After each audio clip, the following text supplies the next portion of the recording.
Movie की शुरुआत होती है सेकेंड वर्ल्ड वॉर के बाद, जब रशिया और अमेरिका के बीच एक कोल्ड वॉर चल रही थी और खुद को यूएसए से सेफ रखने के लिए रशिया अपने लोगों और जानवरों पर एक्सपेरिमेंट करके उनके डीएनए को चेंज करके उन्हें सुपर हीरोज में चेंज करने की कोशिश कर रहे होते हैं।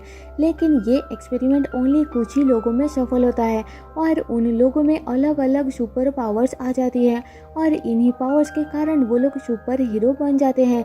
इनमें से एक था आर्सेनी, जिसका कोड नेम था आर्सस, और वो पावर मिलने पर एक बियर मैन में चेंज हो गया था। सेकंड था तेमिर खान, जिसका कोड नेम था खान और उसके पास सुपर स्पीड और तलवारों का एक जोड़ा था। थर्ड था लर्निक, जिसका कोड नेम था लर और उसके पास स्टोन और अर्थ को कंट्रोल करने की पावर थी।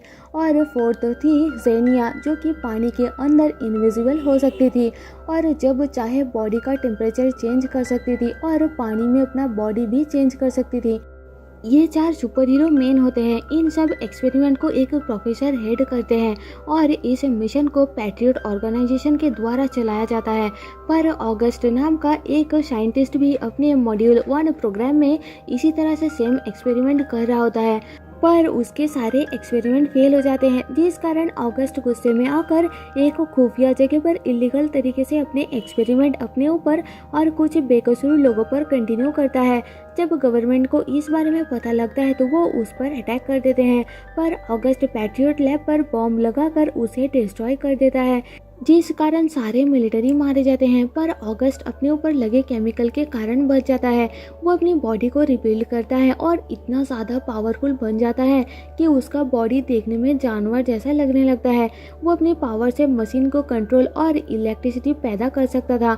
उसने अपने क्लोन्स की एक आर्मी तैयार कर ली थी। इधर वो सुपर हीरोज जिन्हें नई पावर मिली होती है, उन्हें इन सिचुएशन को टैकल करने का कोई एक्सपीरियंस नहीं होता, जिस कारण वो अलग अलग जगह पर छुपकर अपना जान बचाते हैं और ऐसे ही छुपते हुए अपनी लाइफ कंटिन्यू करते हैं।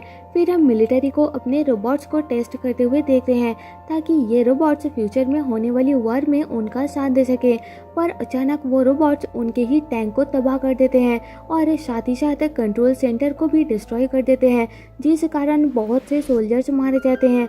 फिर हमें पता चलता है कि ये सब ऑगस्ट ने ही किया है। तो डिफेंस मिनिस्ट्री एक मीटिंग करके डिसाइड कर दिया है कि उन्हें पैट्रियट ऑर्गेनाइजेशन को दोबारा बनाकर सुपर हीरोज को लाना ही होगा ताकि वो ऑगस्ट को ढूंढकर उसका एंड करने में उनका हेल्प कर सके।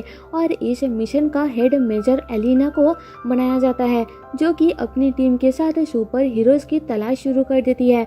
सबसे पहले उन्हें लर मिलता है, जो कि काफ़ी टाइम से ऑगस्ट के खिलाफ लड़ना चाहता है क्योंकि उसकी वजह से काफ़ी बेकसूर लोग मारे जाते हैं। खान उन्हें एक दूसरी देश में मिलता है। आर्सस को वो लोग एक जंगल से ढूंढते हैं और जेनिया बहुत ज़्यादा फेमस होती है और अपने सर्कस शो कर रही होती है।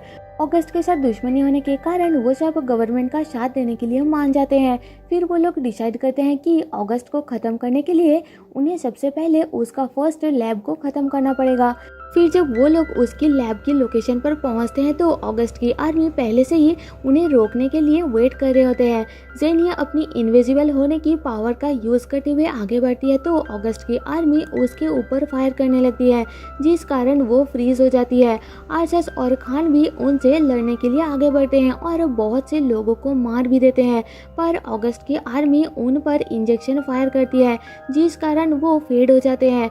लर के साथ ऑगस्ट की जानी दुश्मनी होती है और वो दोनों एक दूसरे से नफरत करते हैं, तो लर से लड़ने के लिए ऑगस्ट खुद सामने आता है। दोनों में खतरनाक लड़ाई होती है, पर ऑगस्ट के ज़्यादा पावरफुल होने के कारण वो लर को बहुत पीटता है और अधमरा कर देता है। फिर वो बाकी तीनों सुपर हीरोज को कैद कर लेता है और उन्हें अपने साथ गवर्नमेंट के खिलाफ जाने का प्रपोजल रखता है, पर सुपर हीरोज उसे मना कर देते हैं। तो ऑगस्ट उन सबको मैग्नेटिक फील्ड में ट्रैप कर देता है, जिसके कारण उनकी पावर धीरे धीरे कम होना स्टार्ट हो जाती है और लर को ऑगस्ट बुरी तरीके से इंज्योर कर देता है। इसके बाद ऑगस्ट नॉगिन्स के एक मिलिट्री कैंप पर हमला करता है और वहां मौजूद सारे टैंक्स और दूसरी मशीन पर कंट्रोल कर लेता है।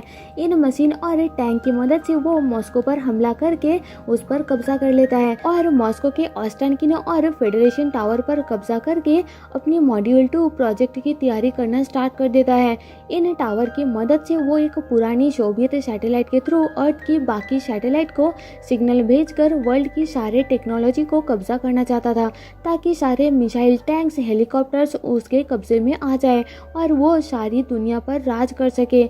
फिर वो एक फोर्स फील्ड की मदद से बियाकॉन टावर को प्रोटेक्ट करता है और जब कुछ जेट फाइटर्स उसे रोकने के लिए आते हैं तो वो उन्हें तबाह कर देता है। रशियन आर्मी का एक मिलिट्री जनरल ऑगस्ट को उसकी हेल्प करने के लिए रिवॉर्ड ऑफर करता है तो ऑगस्ट उसे मार देता है। इधर लर ठीक होता है तो वो ऑब्जर्व करता है कि उसकी पावर के कारण उसकी एज बहुत स्लोली बढ़ रही है, जिसके कारण उसकी वाइफ और ग्रैंड चिल्ड्रन बड़े होकर मर चुके हैं, पर लर अभी भी सेम है। मेजर एलिना सुपर हीरोज को रेस्क्यू कर लेती है।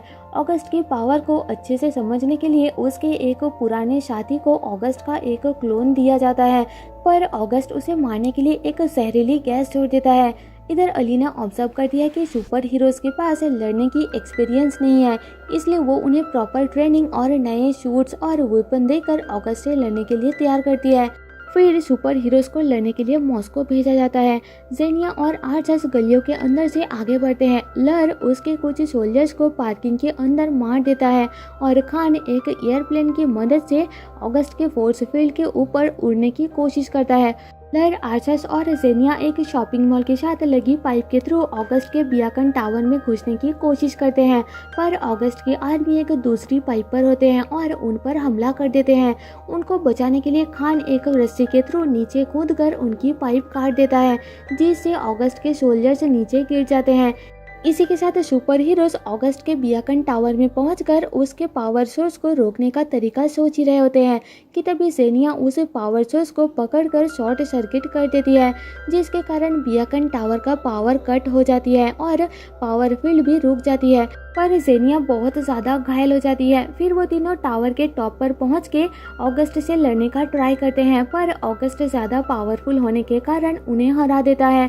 वो उन तीनों को मार नहीं वाला होता है कि तभी खान अपनी सुपर स्पीड से उन तीनों को एक रस्सी में बांधकर और उस रस्सी को एक हेलीकॉप्टर से टाई करके उन्हें उड़ा ले जाता है, पर ऑगस्ट अपनी पावर से हेलीकॉप्टर पर कंट्रोल कर लेता है और प्लेन को क्रैश कराने लगता है, पर खान अपनी तलवार से वो रस्सी काटकर उन तीनों को पानी में गिरा देता है, जिससे वो चारों बच जाते हैं। फिर वो चारों रिवर से बाहर निकल के ऑगस्ट को मारने के लिए दोबारा बियाकन टावर के अंदर जाते हैं। तभी वहाँ मेजर अलीना आ जाती है और उन्हें बताती है कि वो लोग अपनी पावर को इकट्ठा करके एक ब्लास्ट करके ऑगस्ट के पूरे फील्ड को डिस्ट्रॉय कर सकते हैं, पर ये उनके लिए जानलेवा हो सकता है। सुपर हीरोज इसके लिए मान जाते हैं और एक दूसरे का हाथ पकड़ के एक बहुत ज़्यादा एनर्जी क्रिएट करते हैं, जिससे पूरा टावर तबाह हो जाती है और ऑगस्ट भी उस ब्लास्ट के कारण मारा जाता है। मेजर अलीना कहती है कि इन सुपर हीरोज को ऑगस्ट ने नहीं, इन लोगों ने खुद अपने आप को बनाया है। फिर हम उन सभी सुपर हीरोज को अलीना के साथ ब्रिज के ऊपर एंजॉय करते हुए देखते हैं। अब वो सब अपनी नॉर्मल लाइफ जी रहे होते हैं और पैट्रियट ऑर्गेनाइजेशन के लिए अपना काम भी कंटिन्यू रखते हैं। फिर वो सब चले जाते हैं। पोस्ट क्रेडिट सीन में हम अलीना को एक सोल्जर पर अटैक करते हुए देखते हैं, जो कि अलीना को बताता है कि फेरम ने उसे एक अनस्पेसिफाइड मिशन के लिए भेजा है और मूवी यही खत्म हो जाती है। तो दोस्तों, जाने से पहले आपसे एक रिक्वेस्ट है कि एक्सप्लेनेशन पसंद आए तो प्लीज़ मुझे सपोर्ट करने के लिए चैनल को सब्सक्राइब और वीडियो को लाइक कर देना, जिससे मेरे चैनल को ग्रो करने में बहुत ज़्यादा मदद हो जाएगी। मिलते हैं आपसे मेरे नेक्स्ट वीडियो में, तब तक के लिए stay safe and tata bye bye.